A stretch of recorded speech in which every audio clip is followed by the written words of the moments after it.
Hi guys, நம்ம Tamil memory demon ஸ்லேயர்ல season 3ல எபிசோட் 2 தான் பார்க்க போறோம். வாங்க வீடியோக்குள்ள போயிடலாம். இங்க இருந்து போயிடு. நான் உனக்கு அந்த சாவியை கொடுக்க மாட்டேன்.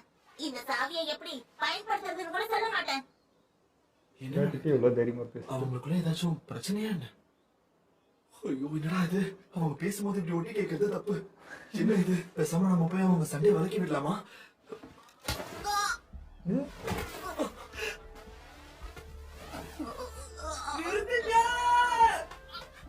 என்ன காரியம் பண்றீங்க? இந்த சின்ன பையனை விடுங்க. என்ன பொம்மை? குரல் எனக்கு பிடிக்கல. நீ யாரு? ஒரு சின்ன பையனை இப்படி கை ஓங்கி அடிக்கிறியே, அவனை விடு. என்ன கை அசைக்கவே முடியல. என்னோட விட இவன் கை ஒல்லியாதான் இருக்கு. ஆளும் என்னோட சின்ன பையன் நாங்க. மரியாதையா உன் கையை கொஞ்சம் எடுக்கிறியா? நீ ரொம்ப பலவீனமா இருக்க. நீ எப்படி டீமன் செய்யறான்னு எனக்கே ஆச்சரியமா இருக்கு. என்ன ஆச்சுன்னா சாப்பிட்டா பார்த்தா இவர் ரக்கடா இவரு. அந்த பெட்டியில விசித்திரமா ஏதோ இருக்குன்னு தோணுது. டீமனுடைய உணர்வு ஏற்படுத்த அந்த பெட்டிக்குள்ள என்ன இருக்குன்னு காட்ட. அதான் அன்னைக்கே பார்த்தல. தொடாத.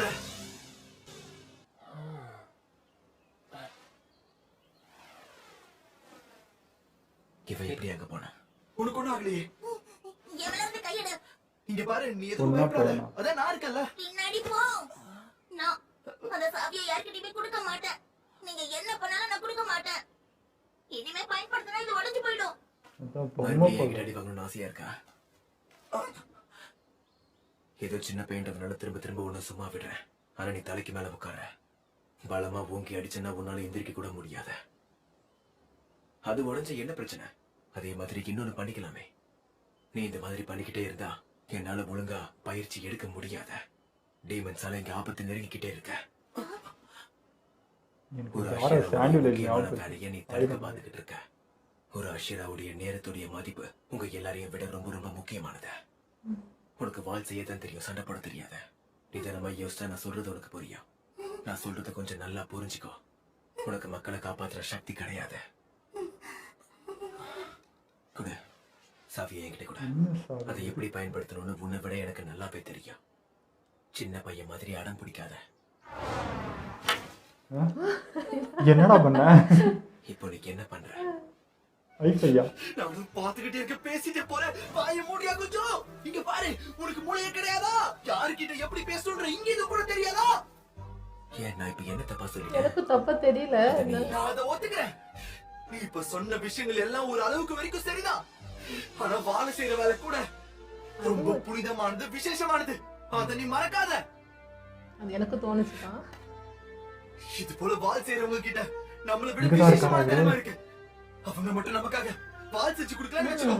நம்மளால டீமனை எதிர்த்து சண்டையை போட முடியாது.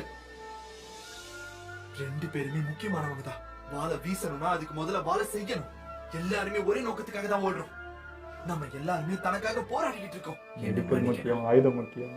இங்க நின்னுக்கிட்டு நீ சொல்ற எல்லாத்தையும் கேட்கிற அளவுக்கு எனக்கு நேரம் இல்ல. என்னையா நீ வானத்தை பாக்குறப்ப வேற மாதிரி நினைச்சாரு. வேற மாதிரி தனியா கீழே கொண்டு போக வானத்தை பார்த்துட்டு இருந்திருக்கலாம் போல. அவனை நான் தூக்கிட்டு வரேன். அது வரைக்கும் இவன் கண்மொழிக்காம இருக்கணும். இவன் கண்ணா செய்து இவன் கண்மொழிக்க போறானா? அட விடுப்பா. இந்த அடிக்கலாம் வாங்கிடுவானா? நீ நல்லா இருக்கல்ல? இப்படி வேகமா இருந்து உட்காராத. அகனுஸ்கா இப்ப இங்க வந்தாரா? சொல்லு, அவர் இங்க வந்தாரா என்ன? ஆமா. இல்ல இங்க யாருமே வரலையே. நானும் நீயும் மட்டும் தான் இங்க இருக்கோம். அப்பனா அது என் பிரமையா தான் இருக்கும். ஆமா, அந்த அஷிரா எங்க? நான் சாவியை கொடுத்துட்டேன், அதனால அவர் போயிட்டாரு. ஓ, கடைசியில கொடுத்துட்டியா? என்ன சாவி? எதுக்கு சாவி? இருந்திருக்காதுன்னு நினைக்கிறேன். சொல்ல போனா முழு விஷயம் என்னன்னு தெரியாம நான் தேவையில்லாம உங்க ரெண்டு பேருக்கு நடுவுல வந்திருக்கவே கூடாது. இல்ல அப்படி சொல்லாத. எனக்கு சந்தோஷமா இருக்கு. முன்ன பின்ன தெரியாத உனக்கு உதவி செஞ்சிருக்க. உனக்கு ரொம்ப ரொம்ப நன்றி. இல்ல இல்ல, நன்றி எல்லாம் எதுவும் தேவையில்ல. குரல் பொண்ணுமா இருக்காங்க பையன். இருந்தாரு அவரு, இப்போ எங்க போனாரு? அந்த ஆளையில சாவி கொடுக்கிற பொம்மை. சாவி அதான் பப்பட் மேடம். அஷிரா அந்த பொம்மையும் எடுத்துட்டு போயிட்டாரு. அதை வச்சு பயிற்சி பண்ணுவாங்க போல. நடக்க வைக்கிறதுக்காக தான் சாவி வேணும்னு கேட்டாரு. அப்போ உனக்கு ரொம்ப அது முக்கியமானதா? ஆனா ஹஷிரா அதை வச்சுக்கிட்டு என்ன பண்ணுவாரு? அந்த பொம்மைக்கு மதிப்பு ரொம்ப அதிகம். அந்த சாவி கொடுக்கிற பொம்மையால மனுஷங்களையே தோக்கடிக்க முடியும். 108 விதமான அசைவுகளை செய்யும் அது. அதை வச்சு நம்ம சிறப்பா பயிற்சி எடுக்கலாம். அதனாலதான் ஆனா ஏகிட்ட ப்ராக்டிஸ் எடுக்கிற மாதிரியா? என்ன சத்தம்? அவர் இவ்வளவு சீக்கிரம் அதை கேட்கணுமா? ஸ்டார்ட் பண்ணிடுச்சு.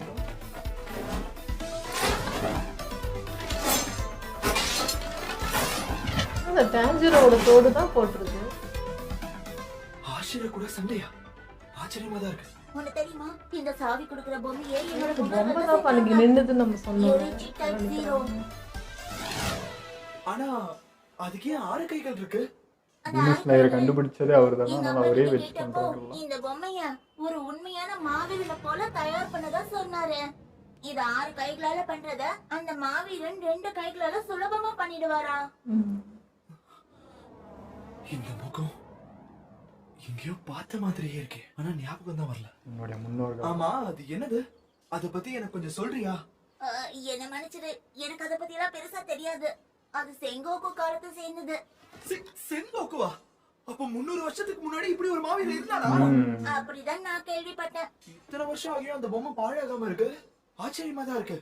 இதோட டெக்னிக் பிரமாதமா கதை நினைச்சுக்கிறான் போல. ரூபமே யாராலையும் செய்ய முடியாது. ஒருவேளை இது உடைஞ்சிருச்சுன்னா இதை சரி செய்யவே முடியாது. அப்போதைக்கு அடி வாங்கினதே இல்லைன்னு கூட நினைக்கிறேன். பிறந்தவங்களே ஆனா இல்ல. கண்ணுல ஒரு வெட்டு பட்டிருக்கு. அதாவது இதை செய்யற டெக்னிக்கை நான் தான் கத்துக்கணும். ஆனா எனக்கு வாள் பொம்மை பத்தி எதுவுமே தெரியாது. உனக்கு சொல்லிக் கொடுக்க யாருமே இல்லையா? எனக்கு நல்லாவே புரியுது. அந்த பையன் பிரமாதமா சண்டை போடுறான். இந்த சின்ன வயசுல இவ்வளவு கடினமா உழைக்கிறான். ஹஷிராவா இருக்கா, பார்க்கும் போதே சந்தோஷமா இருக்கு. ஆச்சரியமா இல்லாம இருக்குமா? அது யாரா? டெக்னிக்ல வல்லுனரா இருந்தாரே அவரோட பையன் தானே இவன். இந்த பையன் ஒரு பிரமாதமான மாவீரன். உன்ன மாதிரி உள்ளவங்க எல்லாம் இவன் முன்னாடி தண்ணி குடிக்கணும். ஐயோ, ஆமா, நீ தோக்கிட்டோ காக்காவா? சன் பிரீத்திங்னா பிரீத்திங் ஸ்டைல் தானே? அப்ப இவன் உண்மையாவே அற்புதமானவன் தான். இவன் சன் பிரீத்திங்க பயன்படுத்தலையே, அதானே?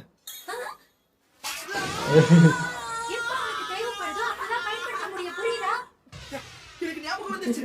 கனவுல நான் அந்த ஆளை என்னோட கனவுல பாத்துருக்கேன். என்ன சொல்ற நீ? நீ பேசுறது ரொம்ப புதுசா இருக்கே. இதுக்கு முன்னாடி நீ இந்த ஊருக்கு வந்திருக்கியா? இங்க வராத நீ எப்படி இருந்தாலும் பார்த்தேன்னு அதான் அவர் சொல்ற. அப்பா தான் கனவுல வரான்னு நினைச்சேன். காலத்தால உன் வாழ்க்கையில நீ சந்திச்சிருக்கியா? நீ பைத்தியமா? உனக்கு இருமா, என்ன ஐயோ, வயசாச்சு? பதில் சொல்ல விட மாட்டேது. அவனுக்கே என்ன தெரியல. மன்னிச்சிரு. ஒருவேளை எனக்கு இந்த மூளை குழம்பிச்சு போல. அதெல்லாம் இல்ல. ஒருவேளை உன் முன்னோர்கள் கிட்ட இருந்து ஞாபகம் வந்திருக்கும். எங்க ஊர் பெரியவங்க அடிக்கடி இந்த மாதிரி சொல்லுவாங்க. வெறும் முகமும் ஜாடியும் மட்டும் முன்னோர்கள் கிட்ட இருந்து கிடைக்காதான். ஞாபகங்கள் அடுத்த தலைமுறை வரைக்கும் போகுமா? அதான் வருது இவனுக்கு அப்பப்போ. நீ உன் கனவுல பார்த்தது உன் முன்னோர்களுடைய நினைவுகளா இருக்கலாம். அப்படியெல்லாம் ஒண்ணும் கிடையாது. பாறை இவன் எடுத்தானே வளர்றான், எனக்கு. இவனை நம்பாத. நீ சொல்றது சரிதான். ரொம்ப ரொம்ப நன்றி. சரி, என் பேரு தாஞ்சிரும். உன்னோட பேர் என்ன? என் பேரு கொத்தேட்சு. இந்த பெண் காக்கா சொல்றதெல்லாம் நீ எதையோ கேட்காத, அது பொய் சொல்லுது. என்ன? ஆ? அடிச்சிட்டான். அதோட கவசம்.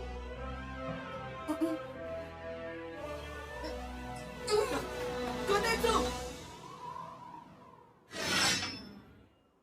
பொக்கிஷமே பாதுகாக்கணும்னு நினைக்கிறாங்க. உடஞ்சிச்சுன்னா கிடைக்காது. கொத்தேட்சு, கொத்தேட்சு எங்க இருக்க? நான் கண்டுபிடிச்சிருவேன். எனக்கு மோப்ப சக்தி அதிகம். ஆனா இப்ப என் சக்தி கொஞ்சம் பலவீனமா தான் இருக்கு. ஆனாலும் கண்டுபிடிச்சு இந்த பக்கம் தான் போயிருப்பான்னு நினைக்கிறேன். மேல. கொத்தேட்சு, மேல போகணும்னு முடிவு பண்ணிட்டேன். இன்னும் கொஞ்சம் உயரமா போனா என்ன? அவ்வளவுதான் ஏற முடியும். ஏன் இப்படி கவலைப்படுற? அதான் நான் இருக்கேன்ல. பொம்மை உடைஞ்சு போயிடுச்சுன்னு கவலைப்படாத. முதல்ல கீழே இறங்கி வா. வருங்காலத்துல இன்னும் நீ கடினமா உழைக்கணும். நீ இன்னும் பார்க்க வேண்டியது நிறைய இருக்கு. இப்ப உன்னால செய்ய முடியாதத அப்ப உன்னால கண்டிப்பா செய்ய முடியும். என்னால முடியாது. என்ன எல்லாரும் எதை பார்த்து அப்படிதான் சொல்லுவாங்க. இந்த பொம்மையும் இன்னைக்கு என்னால ஒண்ணும் இல்லாம அழிய போகுது. வலிக்குது. இந்த மாதிரி எப்படா தொட்டதுக்கெல்லாம் ஏறணும்? உட்காரலாமா? நீயே சொல்லு. உன்னை நீயே இந்த மாதிரிலாம் தாழ்த்தி நினைக்கிறது நிறுத்து, புரியுதா? ஒரு மாவீரனால மட்டும்தான் இப்படி ஒரு பொம்மையை செய்ய முடியும்? ஒருவேளை உன்னால செய்ய முடியலனா உன்ன மாதிரி வேற யாராவது செய்யலாம், அவ்வளவுதானே. உன்னால ஒரு விஷயம் முடியும்னா அதை நீ தான் பண்ணணும். ஒருவேளை உன்னால முடியலனா உன்னோட அடுத்த தலைமுறையினர் வேற ஏதாவது இது மாதிரி கண்டுபிடிப்பாங்க. எனக்கு எப்படியாவது அந்த முசான் கெமோட்சுஜியை தோக்கடிக்கணும், அவ்வளவுதான். டீமனா மாத்தி வச்சிருக்க என்னோட தங்கச்சி எப்படியாவது காப்பாத்தணும். இந்த போராட்டத்துல என்னோட உயிர் போறதுக்கும் வாய்ப்பு இருக்கு. ஆனா எனக்கு நம்பிக்கை இருக்கு, இந்த காரியத்தை நான் இல்லைனாலும் வேற யாராவது ஒருத்தர் முடிப்பாங்க. எப்படி எங்களால அப்பர் ரேங்க் டீமனை அழிக்க முடிஞ்சதோ அந்த மாதிரி எல்லாரும் ஒன்னா சேர்ந்து முசான் கூடவும் மோதுவோம். அன்னைக்கு நாங்க எல்லாரும் இருக்க மொத்த கணக்கையும் தீர்த்துருவோம். ஆனா போன நம்பிக்கையே வந்துருக்குது. சேர்ந்து முயற்சி பண்ணலாம். சரி, பொம்மை உடையறதை நான் நின்னு பார்க்க விரும்பல.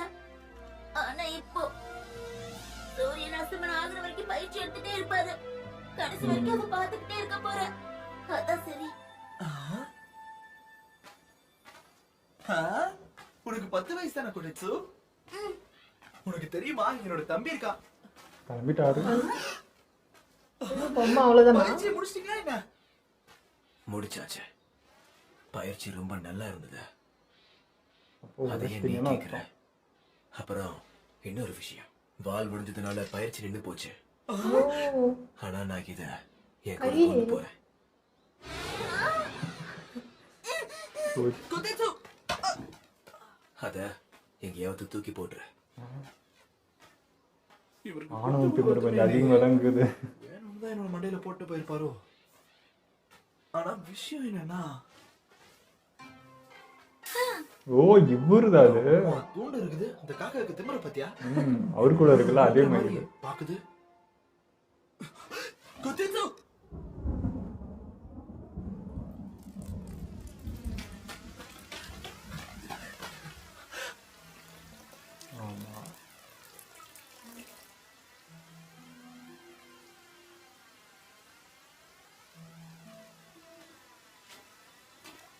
குதிச்சு அதை போய் பாரு, அது வேலை செய்தாலேன்னு தெரியும்.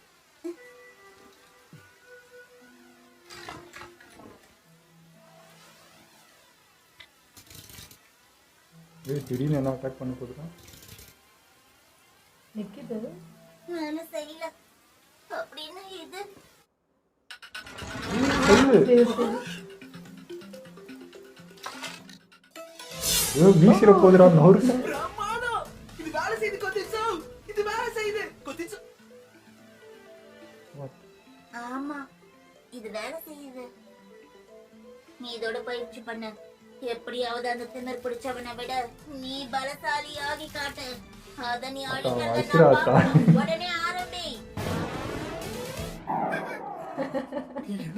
சொல்லிட்டேன். இவன்ட்ட கத்தி வேற இல்ல. ஐயோ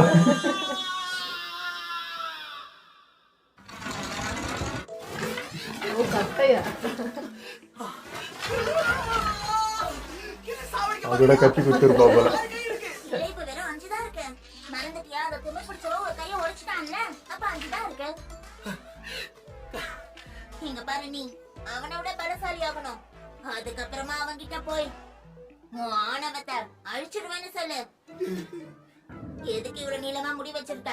அதை விட்டு திமிர் பிடிச்சவனே உன்னை ஒரு வழி பண்ணிடுவேன்னு சொல்லு. எனக்கு வராததுக்கு அவனுடைய மனசுல இதெல்லாம் அவனை வச்சு தீர்த்து பாக்குறேன். கேடி குதிச்சு விட்டா பேசிக்கிட்டே போவல. அப்ப சரி, அவனை கெட்ட வார்த்தையில நினைத்துட்டு முடியாது முடியாது, என் வாயிலெல்லாம் கெட்ட வார்த்தை வராது. வந்துதான் ஆகணும். வராது. அப்ப உன் கணத்தை பிடிச்சி இழுப்பேன்.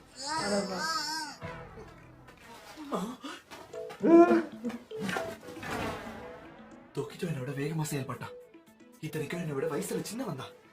ஆனா நல்ல திறமைசாலியா இருந்தான். கடினமா உழைக்கவும் செய்யறான். நானும் அவனை மாதிரி கடினமா உழைக்கிறோம். அப்பதான் என்னாலையும் சக்தி வாய்ந்தவனாக முடியும். இந்த வயசுல இப்படி அழிச்சிட்டானோன்றதான் ஆச்சரியம்.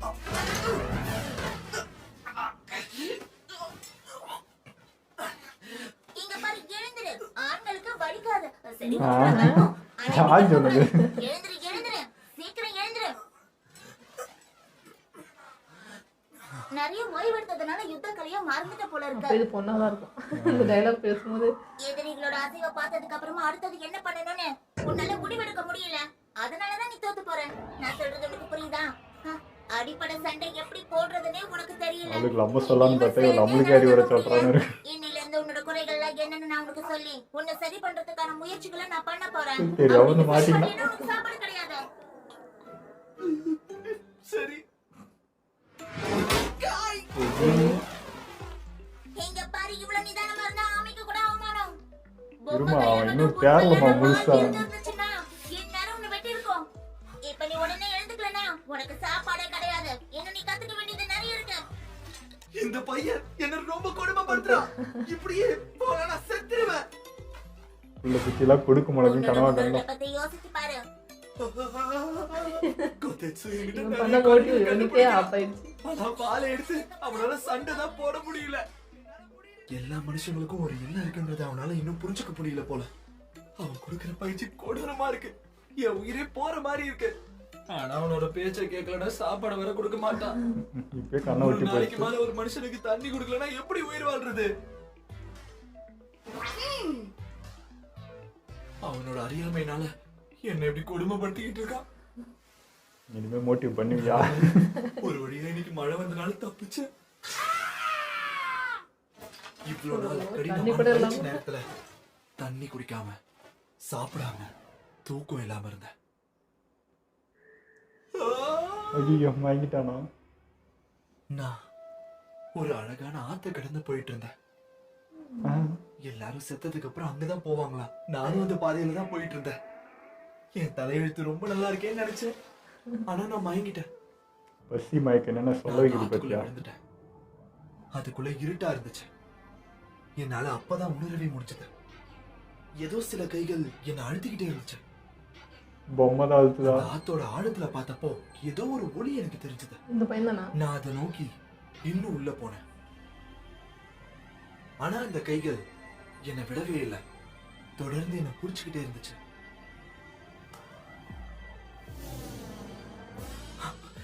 என்ன இது? என்ன வாசனை இது? இது ஓபனிங் தேட்டரை விட வித்தியாசமா இருக்கே. இதுக்கு வாசலாம் வரும். உயிரில்ல வரும். கழுத்துல வலது பக்கம், அதோட இடது பக்கமோ. இது தொடையில, இது தோள்பட்டை. வந்துருச்சு. வா, நான் ஜஸ்ட் முதல் தடவையா நீ சரியா தாக்கி இருக்க. ஆனா உன்னோட சாதாரண தாக்குதலுக்கு அந்த பொம்மைக்கு எதுவுமே ஆகல. இன்னைக்கு உனக்கு சாப்பாடு கொடுப்பேன். அப்பா. இன்னைக்குதான் எனக்கு புரிஞ்சது. கொடுத்த தலை. வயசோரோட மதிப்புடா என்னன்னு.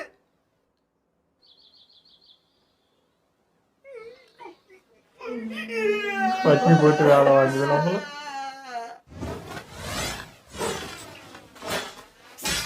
புரிஞ்சு போச்சு.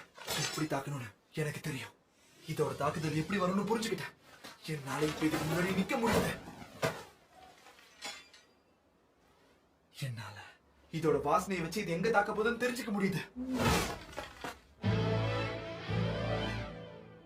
ஓப்பனிங் தேட்டரை பார்க்கறதுக்கு முன்னாடி இதோட வாசனையை வச்சு இது என்ன பண்ண போதுன்னு தெரிஞ்சுக்க முடியுது.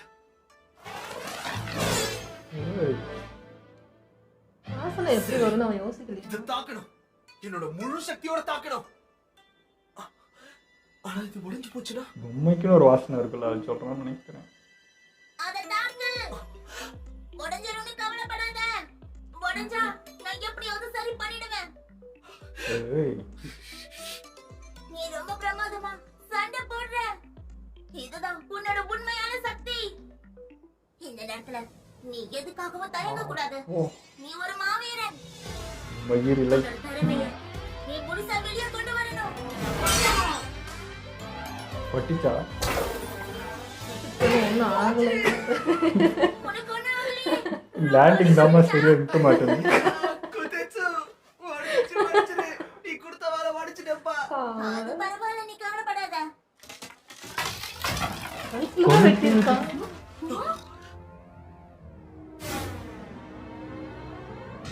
ஏய், அவங்க சொன்ன அந்த வால் இங்கதான் இருக்கா? அந்த லவ் ஆஷிரா சொன்னாங்களே. எனக்கு எதுவும் தெரியாதுப்பா. இது உள்ள வச்சிருக்காங்களா? அது என்னவா இதான் அந்த வாசனை போல இருக்குது. அப்போ அது 300 வருஷம் பழமையானதுன்னு மட்டும் தெரியுது. 300 வருஷம் பழமையானதா? உன்னோட திறமையை நீ முழுசா வெளியே கொண்டு வரணும். அது பரவாயில்ல, நீ கவலைப்படாத. ஐயோ இது எதாச்சும் நடக்குதா இல்லை தெரிஞ்சுதான் நடக்குதா? இன்னைக்கு எபிசோட் நல்லாவே போச்சுங்க. பட் இந்த மிஸ்டர் அஷ்ரா வந்து அன்னைக்கு பார்க்கறதுக்கு வானத்தை பார்த்துட்டு இருந்தாரு, ஒரு மாதிரி இயற்கையை சூழ்ந்து அப்படி இருப்பார் போல இருக்குது, மென்மையானவர் போல அப்படின்னு நான் நினச்சிட்டு இருந்தேன். இன்னைக்கு பார்த்தா ஃபுல் ரெக்கடாகிறாரு, அங்கே இருக்கிறவங்க மேலும் பழகுது, இவர் தான் ரொம்ப மோசன்ற மாதிரி இருந்தது. வயசு கம்மி, நம்ம டேஞ்சரோட கம்மின்னு சொல்லியிருந்தீங்க. பட் ஆனால் அந்த வயசுக்கான பிகேர் ஆட்டு எதுவுமே இல்லை, ரொம்ப மாடர்னான ஆள், ரொம்ப எக்ஸ்பீரியன்ஸான ஆள் மாதிரி நடந்துக்கிறாரு. பட் இந்த வயசுலேயே ஆஷிரா ஆயிருக்காருன்னா அதுவும் சாதாரண இல்லை, எவ்வளோ கஷ்டப்பட்டிருப்பாருன்றும் புரியுது. பட் பிஹேவியர் வேறு மாதிரி இருந்தது, அது ஏன்னு தெரில. அவர் குணமே அப்படி தானா இல்லை இங்கே வந்து அப்படி மாற்றிடுச்சா என்னன்னு தெரியல. ரொம்ப ரகடாக தான் நடந்துக்கிட்டாரு, அது ஒரு மாதிரி தான் இருந்தது. பட் டேஞ்சரோ வந்து பேசின விஷயங்கள் செம்மையாக இருந்தது.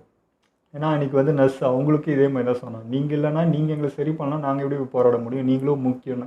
அதே தான் இதுக்கும் ஆயுதம் இவங்க செஞ்சு கொடுக்கல, இது பண்ணலாம், என்ன வெறும் கை வச்சு என்ன பண்ண முடியும். இவங்களும் எல்லாரும் சேர்ந்தது தான் இந்த குழு. இந்த டீமன் அழிக்கிறது பங்கு இவங்க எல்லாருக்குமே இருக்குது, சரிசமமாக இருக்குன்னு அருமையாக சொன்னான். பட் அவர் வந்து வேறு மோடில் இருக்கிறாரு, அவர் இதெல்லாம் கண்டுக்கல, டே போடா ஓரம் போடா அப்படின்ற மாதிரி அவர் பாட்டு சண்டை போட்டார், கிளம்பிட்டார். சொன்னது கேட்டு ஏதாவது மாற்றம் வரும்னு பார்த்தா அப்படி எதுவும் இல்லை.